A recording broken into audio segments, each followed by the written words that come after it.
Boa noite.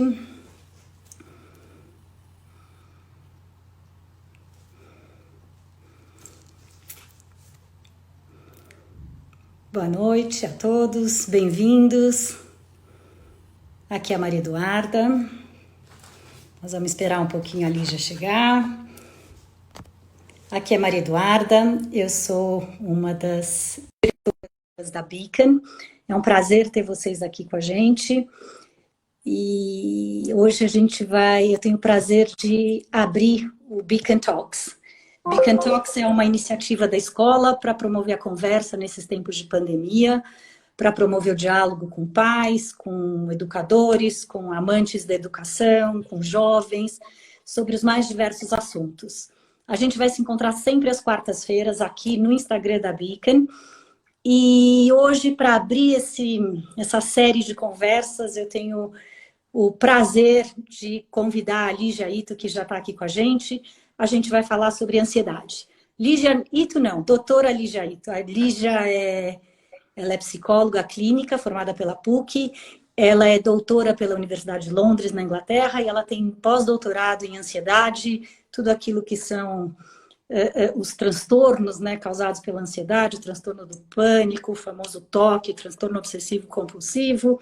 Enfim, Lígia, é um prazer ter você aqui com a gente. Bem-vinda. Boa noite. Acho que a Lígia está com um probleminha de conexão. Vamos esperar ela chegar. Enquanto isso, eu vou dar boa noite para quem está chegando aí. Lígia, Oi, você boa ficou sem a noite. conexão? Estou aqui? Está me Está ouvindo? aqui. Está com a gente. Boa noite a todos. Boa noite, Maria Eduarda. Obrigada pelo convite. É um prazer estar aqui com vocês hoje e participar dessa Beacon Talks. Hoje a gente vai falar sobre ansiedade, tema tão comum na modernidade, mas principalmente nesse tempo de pandemia e de isolamento social. A ansiedade, ela é uma emoção que existe dentro de um espectro que varia desde a normalidade até níveis patológicos, podendo causar um enorme prejuízo para aqueles que dela sofrem. Eu queria que esse nosso encontro hoje, esse bate-papo, que ele fosse bastante produtivo, educador, e, por favor, mandem suas perguntas, participem e fiquem em casa. Obrigada, Lígia. Bem-vinda de novo. Para quem está chegando agora, esse é o primeiro Beacon Talks da Beacon. Eu sou a Maria Eduarda, está aqui com a gente a Lígia para falar sobre ansiedade.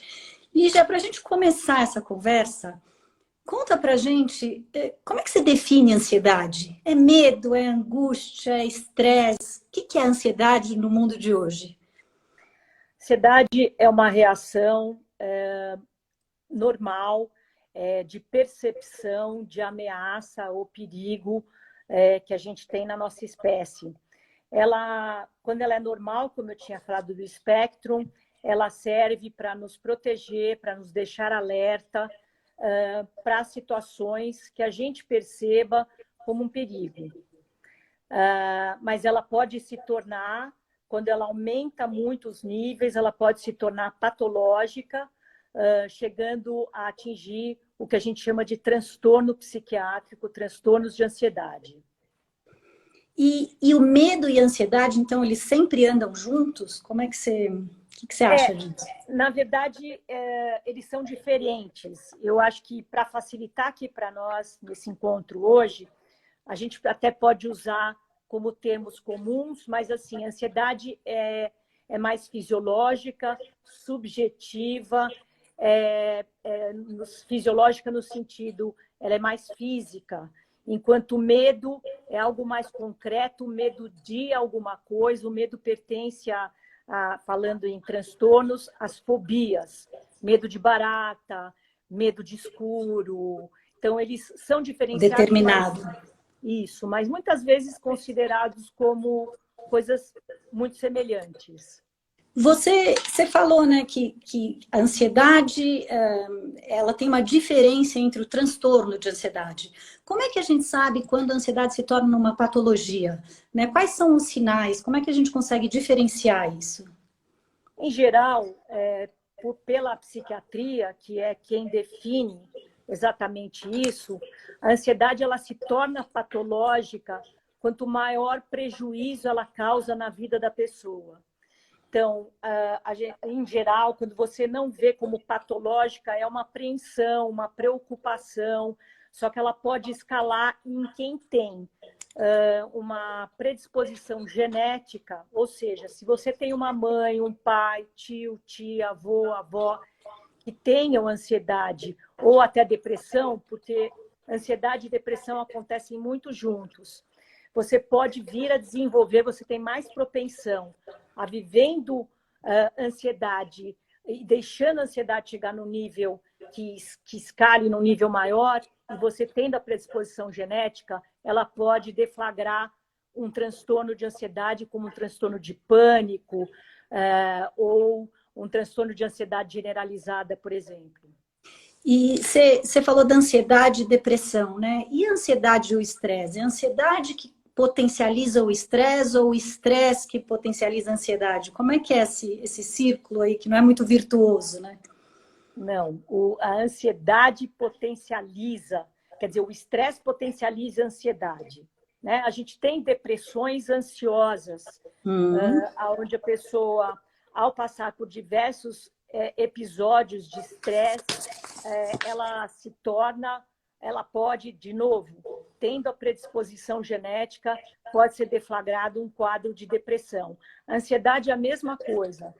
Quem tem a predisposição biológica, genética, ela pode vir durante períodos de estresse prolongados, então pode ocorrer um quadro de pânico, um quadro de uma fobia mais aguda. E nesse momento, né, que a gente está vivendo, Lígia, a gente está num semi-confinamento, um confinamento total, né, claro, por conta do coronavírus, e acho que a ansiedade tem se tornado aí muito presente, né, o medo, a tristeza, fatores que de fato, né, acabam causando uma grande ansiedade, né, no momento que tudo é incerto. Você tem alguma dica para a turma que está aqui nos ouvindo, para lidar com isso, para calmar um pouquinho nas suas residências? Sim, tenho dica, sim. Eu acho que, em primeiro lugar, quem estiver em confinamento, ou seja, fazendo de maneira certa o que a Organização Mundial de Saúde tem pedido. Então, por favor, vamos ficar isolados em casa sempre que possível. O que acontece?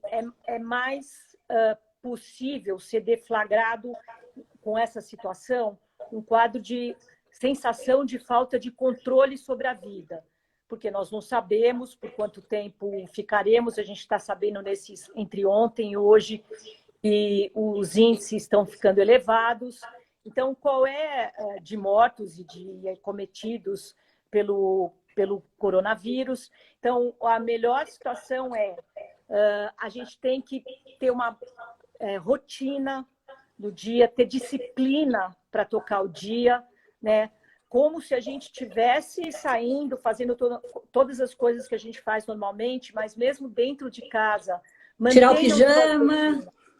Tira o pijama, faça exercícios, observe a respiração, principalmente isso, a ansiedade, muitas vezes, quando ela começa de uma forma que ela dá alguns sinais, algum aperto, alguma antecipação. Então, vamos respirar direito, respirar devagar, vamos ter disciplina de horários, pais que trabalham em casa, fazendo videoconferências, ou que isolem alguma parte para os pais que estejam trabalhando e que tenham as crianças, os adolescentes, o espaço deles, com os horários para as lições da escola, para as provas, mas que tudo seja feito com muita disciplina. Também acho que uma coisa importante é ter bom humor nessa fase, né?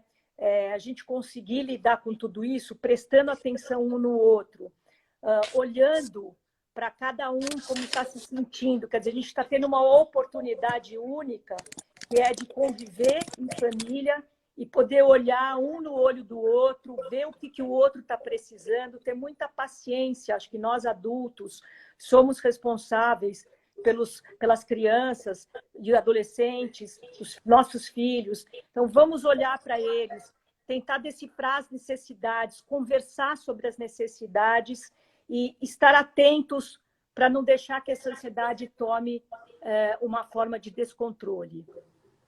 Legal. E você falou das crianças, né? E conta um pouquinho para a gente como que tem umas perguntas surgindo aqui, eu estou recebendo, né? Criança tem ansiedade? Como ela se demonstra? Como ele mostra isso? O que a gente pode fazer, né? Não só no período de confinamento. Excelente pergunta, porque existe diferença na demonstração de ansiedade entre as crianças, entre os adolescentes e entre os adultos. Em geral, o que a gente observa nas crianças, elas se retraem, existe comportamentos como roer unha, a ter uma apreensão, muitas vezes preocupação com a prova, com a nota, com uma simples tarefa. A criança que já tem uma propensão, ela já leva muito a sério qualquer pedido, qualquer prova que ela seja colocada ou testada. Então, a criança demonstra com alguma introversão, nem sempre é expresso a ansiedade como é expresso no adulto ou no adolescente. E a gente vê, né, crianças que comem a manga, que roem unha, que fazem xixi na cama, como é que são essas demonstrações? Talvez você pudesse falar um pouquinho para a gente, para cada faixa etária, né? Estou pensando aqui, estou vendo muitos pais da Beacon entrando, pessoas que devem ter filhos de diversas faixas etárias. Como é que os pais podem estar sempre atentos a isso, né? Além de, claro, uma boa conversa e estar perto de seus filhos. Sim, como eu estava dizendo, na infância é muito importante a gente observar, porque o que a gente percebe é que crianças, elas têm mais dificuldade em expressar sentimento, ou expressar verbalmente, eu quero dizer, mas eles expressam muito pelo comportamento. Uhum. Então, a criança mais arredia, mais tensa, isso que você falou, muitas vezes já pode acontecer uma enurese noturno, fazer o xixi na cama, ou a criança que fica um pouco mais irritável. Essas percepções, porque às vezes não são muito bem claras, e se a gente pergunta, a criança não sabe definir. Não sabe por quê. Exatamente o que ela está sentindo. Então, isso é muito importante, essa observação. E como eu disse, no caso de crianças, a gente observar o quanto isso está interferindo na vida dela. Se ela deixa de brincar, se ela deixa de ir para a casa de um amiguinho. Muitas vezes é porque ela tem medo de se afastar dos pais. Então, existe a ansiedade de separação, que a gente chama nos quadros infantis. Isso é sempre bom a gente observar para ver o grau de prejuízo que está acarretando na vida da criança.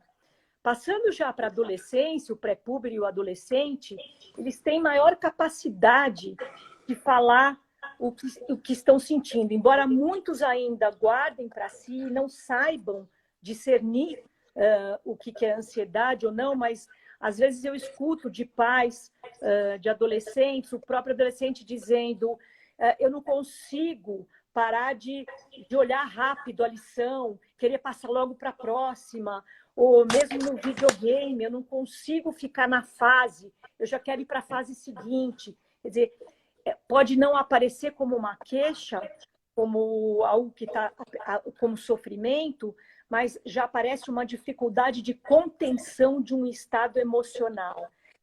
O adolescente já quer passar para uma próxima fase. Isso seria uma ansiedade já com um pouco de controle, uma ansiedade que, quando é expressa, o adolescente já tem alguma clareza do que está acontecendo. Agora, é muito comum a gente ver na adolescência o que a gente chama já como transtorno, a fobia social, que é a timidez excessiva, que faz com que o adolescente tenha dificuldade de se de contatar, de fazer parte de grupos, por medo do que vão pensar dele, da aparência. Então, já na adolescência, a gente já começa a observar essa retração com uma maior clareza. Muitas vezes, se a gente aborda o adolescente, do que está acontecendo, se ele quer se abrir, começa, então, já a aparecer. Então, o que eu diria para os pais é prestar bastante atenção nos seus filhos. Como eu volto a dizer, o coronavírus está dando uma oportunidade única para nós. Convivência. Convivência, ficar atento, olho no olho, né? Observar o adolescente. Eu sei que na adolescência, os adolescentes ficam muito trancados no quarto, né? Mas o momento que eles saem, o momento a gente tem que pedir um pouco mais de, mesmo o adolescente que se nega, vamos tentar viver mais juntos e nesses momentos olhar para essas pequenas dicas que podem nos dizer se tem algum sofrimento, alguma antecipação, alguma preocupação. Muitas vezes a ansiedade a gente não percebe, mas ela aparece como preocupação excessiva. Tá? Ainda falando do adolescente, acho que é um momento, aí eu falo um pouco da escola, né? Muito atual para a gente que a Beacon está entrando no ensino médio ano que vem, abrindo o seu ensino médio depois desses 10 anos. Então, é o adolescente ali, né, o mais puro e completo dos adolescentes. E aí eles se deparam com a escolha da carreira, com a faculdade. Como é que... E a gente vê alguns surtos, né, filhos de amigos, gente que a gente conhece, que eram muito bons alunos e, de repente, se deparam diante de uma decisão ou diante de um grande desafio e é uma crise de ansiedade muito grande, né? Como é que você vê isso nos dias de hoje? A gente ouve muito, né? Hoje tem mais crianças, mais jovens ansiosos do que na minha época. Comenta um pouquinho para a gente dessa fase do adolescente, de escolher carreira, de pensar no seu futuro. Sim, Maria Eduarda, o adolescente de hoje é um adolescente diferente da nossa época. E calculo que mesmo os pais mais jovens da escola também tenham vivido uma época onde a gente tinha algo mais previsível. A gente tinha um pedaço da vida onde a gente ia estudar, se preparar para uma outra fase posterior, que seria a faculdade, e ao término da faculdade, então a execução, a performance daquela carreira que a gente escolheu. Muitas vezes com dúvidas também, mas assim, os adolescentes de hoje, eles já não vivem mais essas separações tão certinhas assim. E as carreiras, como muitos dizem, historiadores e quem trabalha com profissões, que os adolescentes de hoje eles vão viver carreiras que vão se inventar, que eles mesmos vão ter que inventar. Então, não existe mais nada tão estático, determinado como foi na nossa época. Então, muitas vezes, o que acontece? A angústia, a ansiedade, eles estão muito na rede, eles estão direto em contato com isso, e muitas vezes eles próprios se ajudam na rede e tem uma certa dificuldade em ouvir até, né, os mais velhos. Antigamente a gente ia, né, para os amigos dos pais, qual é a carreira, mas eu ainda aconselho um pouco isso, dentro do que você está dizendo, né, o adolescente que sofre, que esteja para prestar vestibular, que ainda se consulte com as profissões mais afins, com pessoas que conheça, que trabalhe com aquela profissão, mesmo agora, no momento do Covid, que faça um WhatsApp, um vídeo, com uma videoconferência com pessoas de carreiras que eles se interessem, para saber como é que é na realidade a participar, ser ser produtivo nessa carreira. Quer dizer, é um momento realmente, esse momento pré-vestibular e à beira de começar uma carreira, ele e sempre foi para todos nós, um momento bastante ansiogênico, de bastante ansiedade. Mas a gente se baseia em conversar com pessoas e, mais uma vez, né, o que eu pediria, uma abertura dos pais para poder, com um certo olhar, das tendências dos filhos, a gente consegue perceber aquele que é mais humanas, aquele que gosta mais da matemática, da física. Quer dizer, da gente também tentar apresentar um pouco as diversas profissões que existem, e não só as dentro da caixa, né? Engenharia, medicina, mas assim, todas as profissões que existem e que a gente possa ajudá-los a passar por essa angústia da escolha da profissão. Deixar o filho escolher, né, Lígia? Dar as informações, o desconhecido gera muita ansiedade. Ainda sobre o jovem de hoje, você está falando, né, e eu estou aqui pensando, eu assisti recentemente o Harari, né, hoje tão conhecido aí, o historiador, e ele falou algo que ficou que me marcou demais, né, que por que essa questão, essa ansiedade tão grande nos jovens hoje em dia? Porque antigamente os jovens iam para a escola, as crianças iam para a escola e lá tinham que desempenhar seus papéis, fazer parte do grupo, ser escolhido para um time, ir bem numa prova. E quando eles chegavam em casa, era como se fosse um santuário, o lugar onde ele poderia ser ele mesmo, onde ele não tem papéis, onde ele pode ter as suas fraquezas, e aquilo então era como se fosse realmente um escape, né, para toda essa tensão naquele ambiente social. Hoje em dia não tem mais isso, porque o jovem chega em casa, né? Claro que estou falando aqui não nesse momento de pandemia que a gente vive, mas ele chega em casa, ele entra no celular, seja criança, e o fear of missing out, né? Quer dizer, ele está sempre com medo de estar perdendo alguma coisa, ansiedade social. Então, por isso, ele não tem mais esse momento da tranquilidade. Você concorda com isso? Totalmente. Aliás, eu sigo muito o Harari. Ele, aliás, fala sobre esses dois momentos, né? Que antigamente a gente tinha um momento de escolher, de estudar, se dedicar totalmente a estudar, para depois, então, a gente ir para o desenvolvimento da carreira, o desenvolvimento profissional. Eu concordo totalmente com isso, eu acho que são outros tempos, inclusive até porque os pais hoje, por renda, pela mãe trabalhar também e atrás dos seus desejos, atender sua carreira, os pais estão menos disponíveis ao longo, né, de novo, fora da pandemia e fora do coronavírus, mas os pais estão menos disponíveis para olhar para esse adolescente que chega em casa, ou a criança que chega em casa, que está muitas vezes na mão de cuidadores, e que ela tem esse acesso. Eu me lembro que até um tempo atrás a gente ficava nessa briga de controlar o uso do celular. Hoje, cada vez mais, isso foi ficando obsoleto, você controlar o celular, porque parece que se você deixar seu filho na rede, você está preparando ele melhor para a vida que ele vai ter daqui para frente. Então, fica essa confusão, eu diria, muito pessoalmente, isso, que para as crianças, eu acho que os pais ainda têm que ficar muito em cima do uso do celular. Ele não deve ser um uso a todo momento. Eu acho que ele deve ser um celular que o pai tem que estar, a mãe tem que estar do lado, olhando o que essa criança está olhando. Eu sei que tem muita coisa útil e educadora e criativa na internet, mas também ela está fazendo com que os adolescentes comecem a entrar numa fase antecipada de conhecimentos que eles ainda não estão preparados emocionalmente. Então, se a gente está falando dos pais trabalhando fora, né?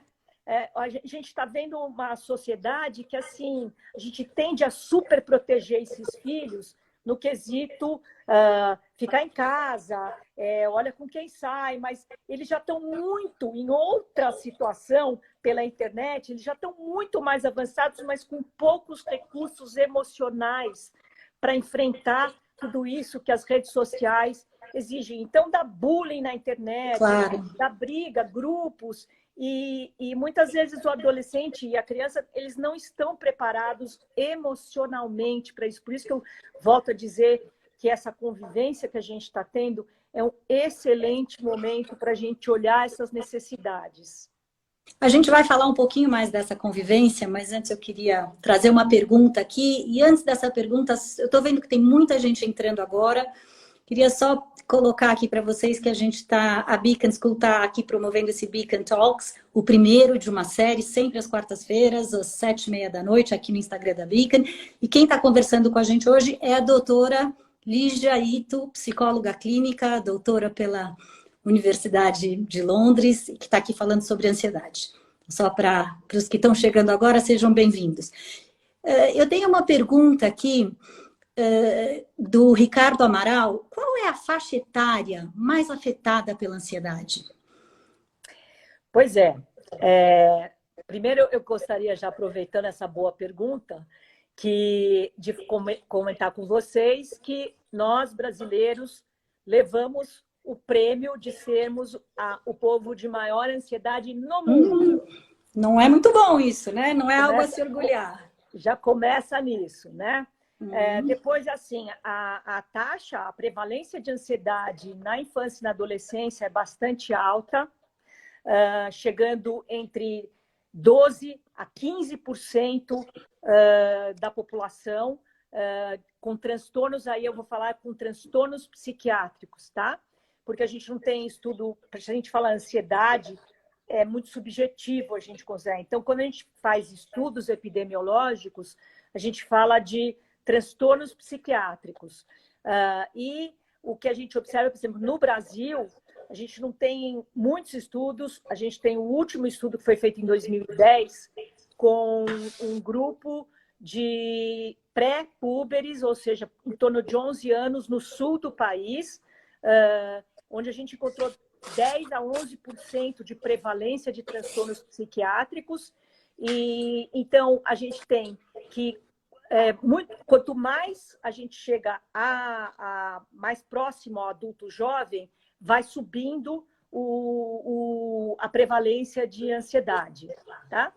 E dos transtornos de ansiedade, o que a gente tem como mais comum, a gente tem as ansiedades generalizadas, a gente tem muito transtorno de déficit de atenção e hiperatividade, e bastante do que é chamado de transtornos disruptivos, que daí pega a faixa um pouco menor das crianças, com birras, raiva, com comportamentos difíceis de considerar, que a gente já prevê que possa ter um curso ao longo da vida, chegando à adolescência e adulto jovem. Sinais que a criança mostra lá na primeira, segunda infância, sim. Isso, exatamente. E sendo uma coisa importante, a idade de início, por exemplo, para transtorno de pânico, adulto jovem, ou seja, entre 18 e 19 anos, mas quando a gente observa o aparecimento de um transtorno, se a gente for lá para a tenra idade, a gente já observa aquilo que a gente estava falando de alguns comportamentos, roer unha, ter medo de estranhos, ficar num canto, uma certa introversão já na infância, ela é preditora. Introversão, veja bem, gente, não é timidez. É com essas características que eu estou dizendo, né? A criança que tem dificuldade de expressar seus sentimentos, que tem medos de adultos, medos de estranhos, medos de coisas novas, de dormir na casa do amiguinho. É sempre bom a gente ficar de olho nisso, porque pode vir mais tarde a aparecer algum transtorno de ansiedade.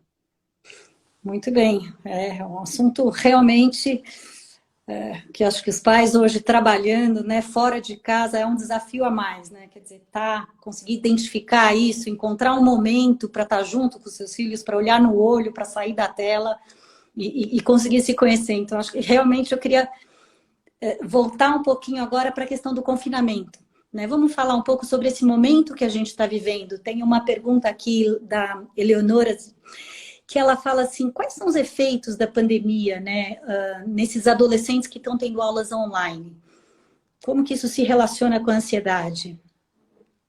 Então, eu acho que o importante é dizer aqui para vocês, que é claro, né, essa pergunta da Eleonora, a gente está sempre falando aonde tem a dificuldade, porque tem alguns adolescentes, principalmente adolescentes, gente, que eles vão muito bem. Eu já escutei de adolescentes nesse momento dizendo que eles preferem a aula, o homeschooling, Muito.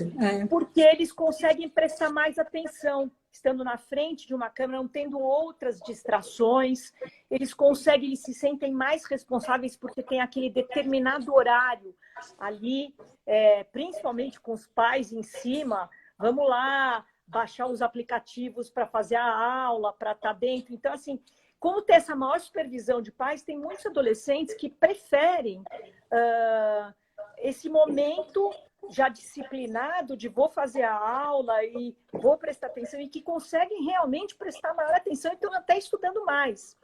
Sim. Né? E já tem outros adolescentes que são mais rebeldes e que vão tentar driblar e vão tentar não querer ou achar uma forma de, enquanto a aula está rolando, fazer outra coisa, porque não tem o professor olhando ali imediato. Tem uma liberdade nesse processo também, né? Exatamente. O que, de novo, pessoal, a coisa mais importante, muitos vão poder crescer nesse processo. Por isso que eu digo, não é somente ruim o confinamento. Eu acho que essa liberdade, como eu uso a liberdade, muitas vezes até uma certa culpinha, agora eu estou aqui, tem esse tempo para fazer isso. Eu não estou livre ali, olhando para os outros, não, eu estou aqui, então é bom que seja uma hora de focar. Então, eu acho que assim, tem um aspecto positivo, que é eu me colocar prestando mais atenção. Agora, aqueles que são difíceis de prestar atenção e que eu diria, eu acho que os pais vão concordar comigo, que são alguns adolescentes que já não tinham grandes responsabilidades antes, e isso faz parte, né, gente?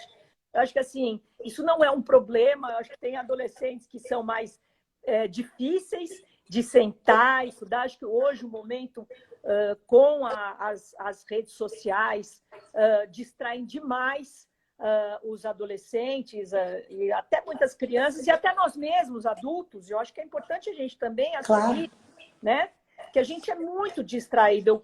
Quando eu converso com as pessoas nesse confinamento, eu sempre falo, aproveitem melhor o tempo, fiquem menos nas redes sociais, até porque tem muito lixo rolando nas redes sociais.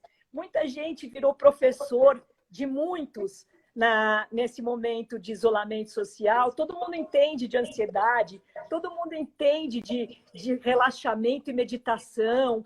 Então, muito cuidado com o que a gente escuta, com quem a gente segue, porque, assim, tem adolescentes que têm maior dificuldade mesmo e que a gente vai ter que ter um embate maior para fazer essa disciplina, para fazer chegar essa responsabilidade. Mas eu acho que é um momento que pode trazer muito amadurecimento para todos.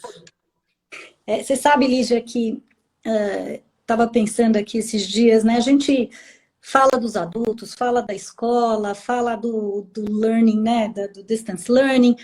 E a gente fala pouco, para pouco para elogiar essas crianças, né? Essas crianças estão privadas de estar com seus avós, estão privadas de brincar com seus amigos, estão privados da coisa mais básica, que é correr, que é andar na grama, que é andar descalço. E como é que... E a gente... E reclamam muito pouco, né? Eu acho que são os que menos reclamam de tudo isso, porque a adaptabilidade das crianças é linda de se ver, né? Como é que você... Queria que você comentasse um pouquinho sobre essa ansiedade das crianças de estar em casa, de estar longe da escola, de estar... Para os pequenos, um homeschooling que é um pouco mais difícil, essa saudade de ver os amigos, e que dica você daria para os pais, né? Isso pode levar a alguma tristeza maior das crianças, uma depressão? Como a gente conseguir prevenir isso, né? E acolher essa criança nesse momento? Maravilhosa questão, Eduarda, que, aliás, é bem trazida, sobre elogios. A gente, nessa exigência que a gente tem, né? Porque eu acho que a gente quer o melhor para os filhos, e eu acho que é uma questão dessa geração, né, de pais, que talvez eu me inclua, que a gente quer o melhor para eles, quer que eles escolham a melhor carreira, quer que eles sejam felizes, quer que tudo. Quer dizer, se desse para pôr um leque, a gente queria tudo de melhor para eles, né?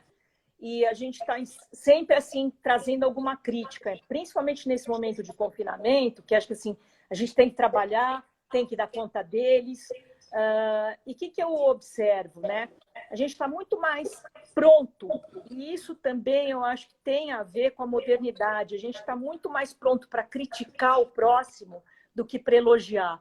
Então, por isso que você tem toda a razão. Eu estava falando, eu acho que assim, crianças menores, como você está falando, eu acho que a gente tem que trazer jogos, disponibilizar. Por isso que eu falei que a disciplina de horário é excelente, porque quando eles estão fazendo alguma lição ou estão homeschooling, da gente poder estar trabalhando nas nossas coisas, com o olho neles, para também, na hora que eles pararem a lição, já que eles não vão estar podendo correr fora, que a gente possa estar ali dando colagem, desenho, jogos, trazendo de volta essa experiência que as crianças de hoje já pararam de ter, que são os jogos, né? Os jogos são excelentes, a gente pode jogar junto com eles. Então, eu acho que assim, essa questão do elogio e da explicação, que a gente nem falou sobre isso, né? Quer dizer, sempre conversar com eles em que momento que a gente está dessa pandemia, que a gente também não sabe. Eu sempre falo que é importante a gente ser humilde nessa questão de que, olha, a gente também não sabe quando que a gente vai sair disso, mas enquanto a gente estiver junto, a gente está aqui cuidando de vocês, né? A gente Dá tá segurança, então, né? A liderança, casa é o porto seguro, né? Nesse momento, exato. sempre é. Mesmo que a gente sofra, por favor, pais, de ansiedade, que a gente também sofre. Mas, assim, ainda somos nós responsáveis por eles, crianças e adolescentes. A gente tem que estar na liderança de ajudá-los, né? E, então, elogio, sim, elogio é a melhor coisa que a gente pode fazer. E, aliás, eu diria para vocês, não só de pais para filhos, mas entre nós. Eu acho que está faltando tanta compaixão entre nós, né? Nós estamos num momento tão difícil e, na verdade, só vem assim, faça cursos, aproveite para isso, aproveite para aquilo, como se a gente fosse bombardeado o tempo todo para ficar se ocupando, né? E, na verdade, a gente está muito angustiado. É claro. Então, né? Então, acho que assim, o rir de nós mesmos, o saber aguentar, muitas vezes, adolescente adora ser o dono da verdade, criticar os pais. Vamos tentar aguentar. O que eu diria também é assim, vamos deixar para brigar naquelas questões assim fundamentais de desrespeito, não vão brigar por qualquer coisa, né? Vamos tentar acolher as dificuldades de todos, o marido da esposa em relação ao marido e principalmente com as crianças, com os filhos, né? Muito bom, muito bom. Essa reflexão, eu acho que realmente é muito bonita, né? Da gente parar e que é o momento da empatia, né? É o momento. Eu vejo assim, a gente agora falando um pouco desse confinamento, né? Acho que gerou um medo muito grande, e aí a gente se adapta, né? Porque o ser humano vai se adaptando, as crianças, como a gente já falou, daí a gente exige de nós resiliência, e agora eu vejo que é um momento de crescimento, né? Como a gente vai sair daqui? Que sociedade é essa? Será que a gente vai ser uma sociedade menos ansiosa, tendo passado por tudo isso? Será que a gente vai ser mais empática, mais grata? Né? Enfim, então, eu queria que você comentasse um pouco sobre essa palavra, e várias perguntas vieram nesse sentido com relação à resiliência. Né? O que esse momento exige em termos de resiliência? É a palavra do momento? Eu acho, gente. Eu acho que é no seguinte sentido. Eu queria uma reflexão de nós todos aqui sobre ansiedade, não só nesse momento. Nós somos muito ansiosos, nós estamos muito ansiosos. Se a gente parar para pensar muito antes do confinamento, a gente só tem essa busca por algo maior que muitas vezes a gente nem sabe o que é. A gente tem que atingir, tem que alcançar, tem que. Então, eu acho que assim, a resiliência, e independente do momento do coronavírus, eu acho que ele joga na nossa cara isso, mas eu acho que a resiliência é a questão de que assim, a gente não pode controlar a vida. Na verdade, essa ausência de controle sobre o próprio coronavírus e ansiedade tem muito a ver com controle, né? Eu, às vezes, falo para os meus pacientes isso. Sofre mais aquele que pensa que controla a vida. Só quando acontece uma catástrofe, alguma coisa que a pessoa fala, puxa, e eu não consegui controlar. Não, a gente não controla mesmo. Então, assim, isso que veio acontecer faz com que a gente se depare com essa questão que é assim, o que a gente tem de verdadeiro para nós? A gente tem a vida do momento atual, né? E aí, nesse sentido, já trazendo, a gente falando de compaixão, empatia, resiliência, trazendo a questão da meditação, gente. E aqui eu falo da meditação não apenas como uma espiritualidade, mas a meditação como uma forma da gente entrar em contato com a gente mesmo, né? Eu acho que quando eu ia falar isso para vocês, no dia a dia, no confinamento, alguma ansiedade que apareça, pare, respire, prestando atenção na respiração. Que a gente faça, tem alguns mestres budistas que dizem, faça 3 respirações bem feitas no meio da correria, pare, inspire, prestando atenção no ar que entra pelo nariz, passa pela garganta, desce, vai até lá embaixo nos pulmões, volta e sai, expire. Quer dizer, quando a gente faz, às vezes, 3 respirações dessa, a gente já melhora volta a consciência para o momento. Isso. E a gente se percebe, né, Lígia? A gente se percebe nesse momento. Isso. Então, a resiliência, na verdade, assim, é esse tapa na cara que a gente está recebendo, que é só a ponta do iceberg. Eu falo isso para todo mundo. O Covid, ele é um tapa na nossa cara. Às vezes eu brinco e falo que é o teste dos deuses do Olimpo que vem para nós para dizer assim, presta atenção, né? A gente não é dono do hoje, do amanhã, não é para ficar no ontem, é para olhar aquilo que é possível hoje, né? E o que é possível hoje? É cuidar da saúde, cuidar do amor, gente, sem querer ser piegas, mas é esse amor que às vezes assim, a gente sente falta de um abraço, a gente está na correria, a gente não se abraça. Abraço dizem muitos que é mais importante do que um beijo, né? Porque abraço você faz o contato total um com o outro. Então eu tenho muito abraçado meus filhos nesse isolamento, assim, de abraçar, de sentir aqui no peito, né? O abraço, da gente estar olhando mais, não nesse sentido de ame teu vizinho, não, vamos começar com o exemplo dentro de casa, né? Vamos começar e a resiliência dá um pouco disso. Isso é o que eu posso agora. Então vamos praticar, né? Vamos praticar isso. Você está falando isso e eu tenho 3 filhos, 2 adolescentes, quase adultos, mas ainda adolescentes. E que chance eu teria de passar meu aniversário com os 3 filhos? Só esse confinamento, né? Então, são as boas coisas de estar junto e deles estarem 100% presentes. Então, acho que é o momento também de nós, pais, olharmos para esse lado, para essa oportunidade, né? Que estar em casa, tá? Essa prisão que, de uma certa forma, nos abre tanta possibilidade dentro de casa, né? E eu queria que você falasse um pouquinho, estão chegando algumas perguntas sobre isso. Como é que os pais, né? A gente falou aqui das crianças, dos adolescentes. Como é que os pais podem avaliar se eles estão contribuindo, né? Se eles são agentes que alimentam essa ansiedade dos filhos? E como é que eles podem ter esse sinal, né? Para dar aquele step back, talvez, né? Aquele passinho para trás. Sim, eu acho uma coisa que eu falei só lá no começo, né? Muitas vezes crianças ansiosas, filhos ansiosos, têm pais ansiosos, né?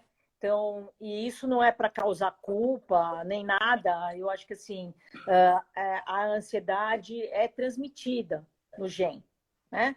Então, eu acho que assim, o que a gente pode observar de tudo isso que nós estamos conversando, né? Essa possibilidade de nós também nos olharmos, não apenas olharmos os filhos, mas olhar para nós mesmos, né? O que eu faço que eu estou sempre impaciente? Né? Se a gente pegar aquilo que eu tinha dito para vocês do espectro da ansiedade, a ansiedade, às vezes, ela parece silenciosa, né? Às vezes eu estou impaciente, o filho está demorando para fazer alguma coisa, eu já elevo o tom de voz. Elevo o tom de voz, vai logo. A impaciência, ou às vezes eu trago a preocupação de alguma coisa, e fico naquela preocupação, quer dizer, como que eu observo isso em mim e como, porque os filhos são uma esponjinha, né? Muitas vezes eu vejo pacientes que eu atendo que têm fobia de avião, medo de voar de avião, e falam para mim assim, não, mas eu não passo nada para o meu filho. E aí eu pergunto, mas como é que você entra no avião? Ah, entra com terço, entra com santinho, entra de alguma forma já meio emocionado, chorando. Quer dizer, os filhos, eles vêm, eles são super perspicazes em olharem para nós e perceberem os mínimos comportamentos nossos que passam, né? Então, muitas vezes, o filho até pode não ter a predisposição, porque a genética ela é uma loteria, né? A gente pode ter um filho ansioso e o outro sem ansiedade, mas o que acontece é que esse exigir, esse já está querendo mais do filho, eles percebem, né? E aquilo acelera também o filho. Então, assim, eu diria de novo que a observação, né? A consciência, o exame de autoconsciência, de como que eu me relaciono. Às vezes é como eu me relaciono no casal, né? Marido e mulher. Como que eu me coloco? Como que dá para perceber que possa ser perceptível para esses meus filhos como que eu estou passando mensagens, né?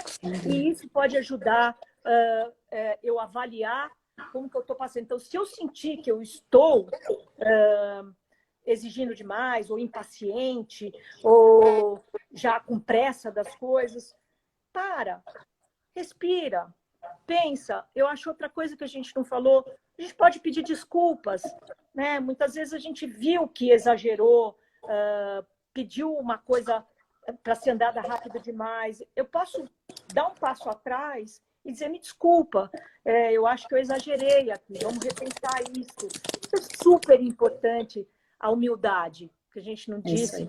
Humildade também é importante. Sem dúvida. Você falou da paciência, né? Da irritabilidade, que eu acho que está muito... Como é que você conecta isso com o sono? Né? O sono como um fator protetor contra a ansiedade, né? ou um disparador da ansiedade nesse mundo hoje, e aí também para os jovens, né? que hoje acho que dormem muito menos, porque eles ficam até tarde nos seus WhatsApps e mídias sociais. Eu já estou aqui recebendo alguns sinais de que já a gente vai precisar encerrar essa conversa tão gostosa, mas eu queria ver se a gente consegue fazer mais algumas perguntinhas. De novo, super bem colocada, Maria Eduarda, a questão, porque sim, hoje, por incrível que pareça, insônia é algo super... aparece muito, né, nas pessoas, principalmente nos adultos, né? Hoje, qualquer descontrole, qualquer sensação de que as coisas não estão indo bem, interfere no sono, interfere na ansiedade. E a ansiedade leva à insônia, tá? Então, sempre é muito importante, só falando da ansiedade, eu acho que assim, da insônia, desculpa, eu acho que é importante a gente não deixar nessa quarentena que as crianças e os adolescentes troquem, né, a noite pelo dia. Eu sei que é difícil, o adolescente vai com o celular para a cama, fica olhando o celular. Eu acho que assim, mas a gente tem que ter algum controle sobre isso, alguma combinação, porque nessa história de você ir dormir muito tarde, você descontrola, acaba acordando tarde e perde toda aquela disciplina e administração que a gente tinha falado do dia. Então, eu acho que a insônia é entre os adultos um grande problema. Muitos adultos estão sendo medicados para poder dormir. E eu diria assim, sempre existe aquele momento, um pouco antes de dormir, né? Da gente fazer um relaxamento, para desligar telefone, telas de iPad, computador, telefone, tentar fazer um relaxamento muscular para que o sono venha, não consumir estimulantes, café, não fazer exercício, atividade física à noite, não permitir também que adolescente faça, porque tudo isso faz com que você acorde teu corpo e impeça o sono de vir na hora devida. É isso aí. Acho que a gente pode talvez comentar aqui uma pergunta também que veio mais como um comentário, que acho que tem tudo a ver com o que você está falando, que é a nossa capacidade de se organizar como a chave para o cuidado com a nossa mente com o nosso corpo. Né? Às vezes você encontra alguém e fala, eu não consigo dormir, eu tenho uma... Bom, mas aí você começa a conversar, essa pessoa não tem nenhuma rotina, não tem hábitos à noite para ir avisando o seu corpo que está na hora de dormir, né? Eu queria que você falasse um pouco sobre essa organização que hoje, né, você tratou isso essa noite aqui, de ser tão importante nesse processo de isolamento, essa rotina e como essa disciplina também, eu diria, para que ajude a gente a ficar mais em paz, né? A ser menos ansioso. Sim, se você concordar com isso, eu não sei. Não, eu concordo plenamente e eu acho o seguinte, que o confinamento também ajuda, por isso que eu falei tanto em disciplina e administração de tempo. O confinamento, ele ajuda muito a tudo ficar muito, né? Eu vou jantar mais tarde, eu assisto uma série mais tarde, então eu vou dormir meia-noite, 1h, e assim vai. Então, o que eu acho, né? A gente tem que fazer essa disciplina para que a coisa acabe, né? A gente consiga seguir isso e mais ainda, né? Que a gente possa permitir ter o exercício, ter a boa alimentação, mas encurtar um pouco o tempo de internet, como eu tinha dito. Muito bem. Última pergunta, prometo, Lígia, porque por mim aqui eu ficaria falando por horas e ouvindo e aprendendo com você, mas de fato a gente vai precisar encerrar.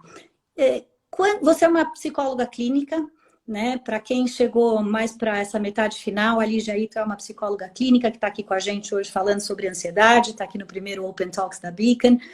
Quando procurar uma ajuda profissional? Para os nossos filhos ou para a gente? E aí eu vou dizer que nem debate, você tem só 2 minutos. Sem réplica. Para não cortarem a gente. Tá bom. Então, rapidinho, é quando, de novo, houver prejuízo suficiente, que a pessoa não esteja conseguindo administrar outras áreas da vida, ela deve procurar um profissional. Ou seja, quando a ansiedade já está tomando o trabalho, a escola, não está impedindo um rendimento, um bom rendimento. As relações, né? Relações, tá? Muito bem. Queria agradecer demais a presença da Lígia aqui com a gente. No primeiro Beacon Talks da Beacon School. A ideia aqui é que a gente tenha essa oportunidade de conversar toda quarta-feira, 19h30 no Instagram da Beacon. Semana que vem a gente vai falar sobre convivência, por isso que eu não perguntei tanto hoje aqui. Falar sobre a convivência nesse momento de confinamento. Lígia, foi um prazer enorme. Queria também agradecer todo mundo que tomou um tempinho para prestigiar a gente, para aprender. Eu, pelo menos, aprendi demais. Dizer que estamos aí juntos a semana que vem. Obrigada, Lígia. Obrigada também. Adorei participar com vocês. Muito bom. Um beijo para todo mundo. Fiquem em casa, se cuidem. Tenham paciência, respirem, meditem.